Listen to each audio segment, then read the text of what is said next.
Hello student, कैसे हैं आप सब। एक बार पुनः शिव कोचिंग क्लासेस पर स्वागत है। और क्लास 12 फिजिक्स में आज महत्वपूर्ण टॉपिक यहां पर चर्चा करेंगे चैप्टर 3 में कि विभवमापी की सहायता से दो सेलों के विद्युत वाहक बलों की तुलना। तो यहां पर ये क्वेश्चन आपको कंप्लीट कराने वाला हूं। और हाँ स्टूडेंट, आपको एक इन्फॉर्मेशन बताना चाहता हूँ कि यदि आप नए हैं तो हमारा एक शिव कोचिंग क्लासेस का ऐप आ चुका है, जिसका लिंक डिस्क्रिप्शन में दे दिया जाएगा, या प्ले स्टोर से जा करके वहाँ पर आप ऐप डाउनलोड करके बेहतरीन रूप से स्टडी मटेरियल प्राप्त कर सकते हैं और पढ़ाई कर सकते हैं। तो चलिए शुरू करें स्टूडेंट। विभवमापी की सहायता से दो सेलों का विद्युत वाहक बल। सबसे पहले स्टूडेंट हमको एक विभवमापी की आवश्यकता होती है और इसको पहले हुए प्रायोगिक के तौर पर क्वेश्चन पूछा जाता है। जैसे पहला टॉपिक आएगा नामांकित चित्र बनाना है, दूसरा सूत्र की स्थापना, फिर प्रेक्षण सारणी, फिर स्टूडेंट आपको क्या करना है, सावधानियां। तो सबसे पहले अपन नामांकित चित्र बनाएंगे। तो नामांकित चित्र बनाते समय ध्यान ये रखना है स्टूडेंट कि कैसे बनाया जाता है ना। हालांकि मैंने विभवमापी का सिद्धांत आपको बारीकी से समझाया है, यदि आपने वीडियो देखा होगा तो आपको दिक्कत नहीं होगी। सबसे पहले क्या करते हैं स्टूडेंट, एक चालक तार लेते हैं जो कि 10 मीटर का होना चाहिए लगभग। तो हम एक चालक तार ले लिए, ये हमारा एक चालक तार है, ठीक है। देखिएगा कैसे बनाना है, आपको बिल्कुल रटना नहीं पड़ेगा, आप थोड़ा समझेंगे। अब इस चालक तार में स्टूडेंट आपको क्या है, एक संचायक सेल जोड़ना है। क्या, एक संचायक सेल। तो संचायक सेल जोड़ना है और साथ में एक धारा नियंत्रक। तो स्टूडेंट मैं यहाँ पे थोड़ा सा इसको खींच दूँ, यहाँ पे संचायक सेल जोड़ दूंगा, संचायक सेल, और यहाँ पर धारा नियंत्रक, और यहाँ पर एक कुंजी जोड़ दूंगा, ठीक है। तो यहाँ पर मैं संचायक सेल जोड़ता हूँ। जैसे यहाँ पर संचायक सेल का मान लीजिए पहचान, एक ये हो गया, एक ये हो गया, और ऐसा, ठीक है। और यहाँ पर एक धारा नियंत्रक, तो ये हो गया एक धारा नियंत्रक। इसके बाद एक कुंजी जोड़ना है। धारा नियंत्रक होता है RH, ओके, और संचायक सेल C होता है, ये प्लस और ये माइनस, और स्टूडेंट कुंजी K होता है। तो ये आपका हो गया एक। अब इसके साथ हम एक सेल जोड़ेंगे। क्या जोड़ेंगे, एक सेल जोड़ेंगे। और सेल में स्टूडेंट क्या करेंगे कि सेल की सहायता से, जैसे यहाँ पर एक हम सेल जोड़ देते हैं, क्या, सेल। तो ये आपका सेल हो गया, ठीक है, प्लस माइनस ये सेल हो गया। और इस सेल में स्टूडेंट एक क्या जोड़ा रहता है, जैसा कि आपने देखा होगा, धारा मापी।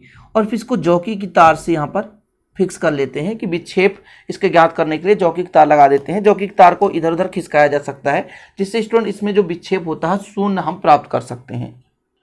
अब ये तो विभवमापी हो गया। अब विभवमापी की सहायता से स्टूडेंट हम अन्य सेल का, है ना, यहाँ पर तुलना करते हैं। तो एक और सेल बनाते हैं, तब तो हमारा पूरा डायग्राम सिस्टमेटिक कहलाएगा। तो एक और सेल बना लेते हैं स्टूडेंट, यहाँ पे एक और सेल जोड़ देते हैं, ठीक है, और फिर इसको हम इससे जोड़ देते हैं। तो ये हो गया दो सेलों के बीच विद्युत वाहक बलों की तुलना।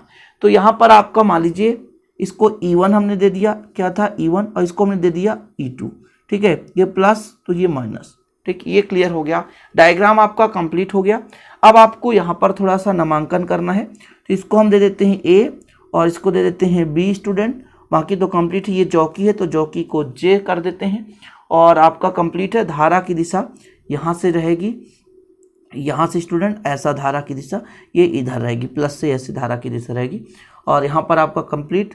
और इस पर कुंजी भी लगा सकते हैं। कुंजी कैसे लगाएंगे, यहाँ पर मैं जोड़ देता हूँ कुंजी, यहाँ पर एक कुंजी जोड़ देता हूँ, यहाँ पर एक कुंजी जोड़ देता हूँ।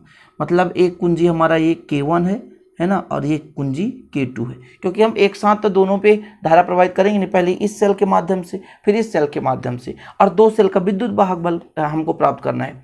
तो स्टूडेंट अब आपको क्या करना है कि यहाँ पर नाम लिखना है, ठीक है। नामांकित चित्र कर रहे हैं, क्या, नामांकित चित्र, क्या कर रहे हैं स्टूडेंट, नामांकित चित्र। तो पहला जो आपका C है, C क्या है, संचायक सेल है। यदि AB मैं कहूँ तो AB क्या है स्टूडेंट, विभवमापी का तार है। विभवमापी का तार, विभवमापी का तार हो गया, ठीक है। फिर C क्या है आपका, संचायक सेल। C क्या है, संचायक सेल। संचायक सेल बहुत सिंपल है, आप सिंपल तरीके से कर सकते हैं। C संचायक सेल है। R यहाँ पर क्या है स्टूडेंट, RH जो है धारा नियंत्रक है। क्या है, धारा नियंत्रक, यानी ज़्यादा मात्रा में धारा बह रहा हो तो प्रतिरोध की भांति नियंत्रक है। R क्या है, धारा नियंत्रक है। ये क्लियर हो गया। R आपका धारा नियंत्रक हो गया। इसके बाद J क्या है स्टूडेंट, J है जॉकी। J क्या है, jockey, jockey, jockey, okay. J क्या है, जॉकी, ओके, ये हो गया, जॉकी हो गया। और क्या बचा है, E1 और E2 है, ये प्रायोगिक सेल है। E1 और E2 क्या है, प्रायोगिक सेल।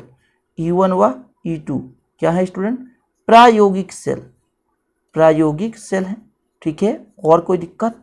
G क्या है आपका, तो G है एक धारा मापी। G क्या है, एक धारा मापी। देखो आप सिंपल तरीके से कर सकते हैं यार, रटना नहीं है बिल्कुल से। और मैं इस लेवल पे पढ़ाता हूँ कि आप यदि पेपर में लिखना चाहें ना बहुत बारीकी से लिख सकते हैं। ओके, ये हमारा हो गया कंप्लीट। K1 K2 आपका हो जाएगा द्विमार्गी कुंजी हो जाएगा, है ना। कभी इस कुंजी को दबाएं कभी इस कुंजी को, तो ये कुंजी को लिखने की आवश्यकता नहीं है प्यारे भाइयों। तो ये आपका देख सकते हैं क्या आया, विभवमापी की सहायता से हम विद्युत वाहक बलों की तुलना करेंगे, जिसमें हमारा नामांकित चित्र हो गया कंप्लीट। अब हम आगे हेडिंग डालेंगे क्या स्टूडेंट, सूत्र की स्थापना। दूसरा क्वेश्चन पूछा जाता है, सॉरी दूसरा टॉपिक इसमें सूत्र की स्थापना, सूत्र की स्थापना। ओके, सूत्र की स्थापना करेंगे प्यारे भाइयों, ये आपका सूत्र की स्थापना। तो थोड़ा सा डायग्राम के माध्यम से समझेंगे स्टूडेंट। जैसे पहला स्थिति ये रहेगा कि जब मान लीजिए E1 में से होकर धारा बह रहा हो, यानी E1 का विद्युत वाहक बल निकालना हो, तब इसको हम प्यारे भाइयों करते क्या है, जॉकी के तार को इधर और खिसकाते हैं आगे पीछे। तब हम मानते हैं कि जब ये गैल्वेनोमीटर का विक्षेप 0 की स्थिति पे आ जाए तब वो स्थिर अवस्था कहलाता है। कहने का मतलब ABA का विभवमापी है, इसमें जॉकी लगा रहता है। हम इसके संतुलन की स्थिति में प्राप्त करने के लिए जॉकी को इधर उधर खिसकाते हैं, तब इसका जो विक्षेप होता है शून्य पर होता है। तब हमें ये पता हो जाता है कि हमारा ये जो है ना उपकरण है बिल्कुल सही स्थिति पर है।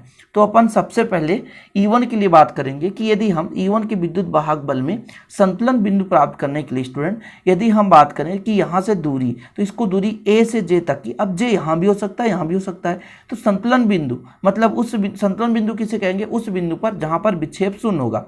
तो इसको हम खिसकाएंगे तो A से संतुलन बिंदु की दूरी, मान लो हम यहाँ तक खिसका सकते हैं, तो यहाँ तक की दूरी L1 मान लेंगे। हम पहले सेल के लिए A से संतुलन बिंदु की दूरी L1 मानेंगे। तब विभवमापी का सिद्धांत क्या कहता है, E बराबर KL कह सकते हैं या E बराबर रो L कह सकते हैं। हम प्यारे भाइयों रो भी प्रदर्शित कर सकते हैं जिसे विभव प्रवणता कहते हैं, या K भी प्रदर्शित कर सकते हैं। कुछ बुक में रो रहता है, कुछ बुक में K रहता है, तो आपको है ना प्रॉब्लम नहीं होनी चाहिए। तो चलिए थोड़ा सा इसको लिख लेते हैं स्टूडेंट, ताकि आप आसानी से समझ सकें। तो इतना लिखना है डियर स्टूडेंट कि माना पहले सेल का विद्युत वाहक बल E1 है और इसके लिए सिरे A से संतुलन बिंदु की दूरी L2 है। तब विभवमापी के सिद्धांत से, विभवमापी का सिद्धांत क्या कहता है, जो E1 का मान है स्टूडेंट वो रो इंटू L1 के बराबर होगा। समीकरण 1 मैंने कहा ना, ये रो जो है आपका विभव प्रवणता है ना, या इसे आप K से भी प्रदर्शित कर सकते हैं। कुछ बुक में K भी रहेगा तो आपको कन्फ्यूजन नहीं रहना है, ठीक है ना, यानी कन्फ्यूज आपको नहीं होना चाहिए। अब इसी प्रकार बात करते हैं कि माना ये पहले सेल के लिए था, माना दूसरे सेल का विद्युत वाहक बल कितना मान लें, विद्युत वाहक बल कितना माने स्टूडेंट, दूसरे सेल का विद्युत वाहक बल मानते हैं E2 है, तथा उसके सिरे सिरे A से किसकी दूरी, संतुलन बिंदु की दूरी, संतुलन बिंदु की दूरी कितनी है स्टूडेंट, बिंदु की दूरी अपन मान लेते हैं क्या L2 है, ठीक है। तब पुनः क्या होगा, विभवमापी के सिद्धांत से क्या हो जाएगा, E बराबर, तो यहाँ पर E की जगह E2 कर दें और रो L1 की जगह L2 कर दें, इसको दे दें समीकरण 2। अब स्टूडेंट समीकरण 1 में 2 का भाग देने पर, तो यहाँ पर थोड़ा सा लिखना है, समीकरण 1 में किसमें, समीकरण 1 में 2 का भाग देने पर, जी हाँ भाग दे दें प्यारे भाइयों। तो आपका सूत्र आ चुका है E1 अपान E2, रो से रो कैंसिल हो जाएगा, L1 बटे L2। जी हाँ यही आपको निकालना था, आगे कुछ नहीं करना है, ठीक है ना। अब इस स्थिति में स्टूडेंट आप क्या कर सकते हैं कि जैसे हमारे पास इन 4 में से 3 का यदि मान पता हो तो हम किसी भी सेल का विद्युत भाग बल, जैसे E1 का मान पता हो, हमें E2 निकालना है, L1 अपान L2 तो पता ही हो जाएगा, तो लंबाई है, तो आसानी से हम प्यारे भाई किसी भी सेल का विद्युत भाग बल निकाल सकते हैं। तो ये हो गया सूत्र की स्थापना, बिल्कुल सिंपल है, उम्मीद करता हूँ इतना क्लियर हो गया होगा। अब हम बात करेंगे प्रेक्षण सारणी। प्रेक्षण सारणी 3 चीजें यहाँ पर मुख्य रूप से होगी कि मान लीजिए E1 के लिए संतुलन बिंदु की दूरी कितनी थी, E2 के लिए संतुलन बिंदु की दूरी कितनी है, और स्टूडेंट आपका ये रहेगा कि इनका जो सूत्र है लास्ट में वैल्यू कितना प्राप्त होता है। तो ये प्रेक्षण सारणी में आपको बनाना है स्टूडेंट, 4 खंड रहना चाहिए, एक क्रमांक हो जाएगा आपका और एक E1 से संतुलन बिंदु की दूरी हो जाएगी, मतलब यहाँ से हमने जब E1 के लिए किया तो A से कितनी दूरी हो गई, और फिर आपका सेल E2 के लिए संतुलन बिंदु की दूरी, और ये आपका फार्मूला रहेगा। बस इतना प्रेक्षण सारणी, यही प्रेक्षण सारणी है, सिंपल है, बिल्कुल, प्रेक्षण सारणी आपका सिंपल है। इसके बाद आपको 2 सावधानियां लिखना है और 2 सावधानियों में मैं आपको कह दूं कि मतलब ये कौन सा पॉइंट है स्टूडेंट, चौथा पॉइंट है सावधानियां। सावधानियों में आपको यदि मैं कह दूं कि सभी पेंच अच्छी तरीके से कसे होना चाहिए, ये पहला आपका हो जाएगा, सभी पेंच अच्छी तरीके से कसे हों और धारा तभी प्रवाहित करना हो जब हमको प्रेक्षण लेना हो। ये 2 चीज़ हमेशा याद रखें, बाकी आपको ज़्यादा परेशान होने की आवश्यकता नहीं है। तो सावधानियां बिल्कुल आप लिख सकते हैं। पहला, सभी पेंच अच्छी तरह से कसे हों, सभी पेंच अच्छी तरीके से कसे हों, सभी पेंच अच्छी तरीके से, है ना, अच्छी तरीके से कसे हों। ठीक है, 2 ही पूछा जाता है, हमेशा 2 ही। और दूसरा स्टूडेंट, धारा तभी प्रवाहित करना चाहिए, धारा तभी प्रवाहित करना चाहिए, धारा तभी प्रवाहित करें कब स्टूडेंट, जब प्रेक्षण लेना हो, जब प्रेक्षण लेना हो। ओके, ये 2 चीज़, जब प्रेक्षण लेना हो। ठीक है, इतना क्लियर। तो 2 चीज़ आप, और इसके बाद भी स्टूडेंट जॉकी के तार को अच्छे से नहीं रगड़ना चाहिए, यहाँ पर आराम से, ज़्यादा तेज़ी से जॉकी के तार को नहीं रगड़ना चाहिए, अन्यथा शून्य विक्षेप की स्थिति प्राप्त नहीं होगा, है ना। रगड़ना या दबाना नहीं चाहिए। सभी प्लग अच्छी तरह से कसे हों, प्लग भी अच्छी तरह से, समझ रहे ना। और जो सीसा संचायक सेल है स्टूडेंट, उसका जो वैल्यू है प्रायोगिक सेल से अधिक होना चाहिए। ये जो सीसा संचायक सेल का जो मान है, ये जो प्रायोगिक सेल हम प्राप्त कर रहे हैं, ले रहे हैं, उससे अधिक होना चाहिए। तो इस प्रकार से प्यारे भाइयों, विभवमापी की सहायता से 2 सेलों के बीच विद्युत वाहक बल की तुलना हो गई कंप्लीट।